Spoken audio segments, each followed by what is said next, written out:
tidak boleh flexing. Ya saya juga ya aja, saya nggak pernah flexing kan ya. Dan akhirnya saya tadi mengusulkan kepada... Hah? Kamu nggak pernah flexing? Siapa bilang? Tuh bini lo, flexing melulu, pakai branded semuanya, Usulan Ahmad Dhani terkait undang-undang anti-flexing untuk pejabat menjadi kontroversi.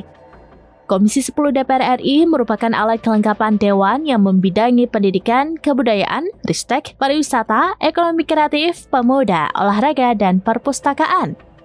Ahmad Dhani baru-baru ini mengaku telah usulkan undang-undang anti-flexing menanggapi arahan Presiden Prabowo Subianto kepada anggota DPR fraksi Gerindra untuk menjaga tingkah laku dan tidak pamer atau flexing. Flexing adalah perilaku memamerkan kekayaan, harta benda, pencapaian, atau gaya hidup mewah secara berlebihan, terutama melalui media sosial dengan tujuan untuk mendapatkan pujian, perhatian, pengakuan, atau membuat orang lain iri. Seteru Ahmad Dhani, psikolog Lita Gading pun memberikan kritik pedas mengenai usulan undang-undang anti-flexing. Tidak boleh flexing. Ya saya juga ya aja, saya nggak pernah flexing kan ya. Dan akhirnya saya tadi mengusulkan kepada... Hah? Kamu nggak pernah flexing? Siapa bilang? Tuh bini lo, flexing melulu, pakai branded Untuk diketahui, Lita Gading kini tengah berseteru dengan Ahmad Dhani, suami Mulan Jameela. Hal ini berawal dari konten Lita Gading yang membahas tentang anak perempuan Ahmad Dhani dan Mulan Jameela. Karena hal itu, Ahmad Dhani mempolisikan Lita Gading ke Polda Metro Jaya atas dugaan pelanggaran Undang-Undang Informasi dan Transaksi Elektronik atau ITE. Bahkan ia menyebut Ahmad Dhani sebagai orang otak dangkal dalam konten di Instagram pribadinya @lita.gading.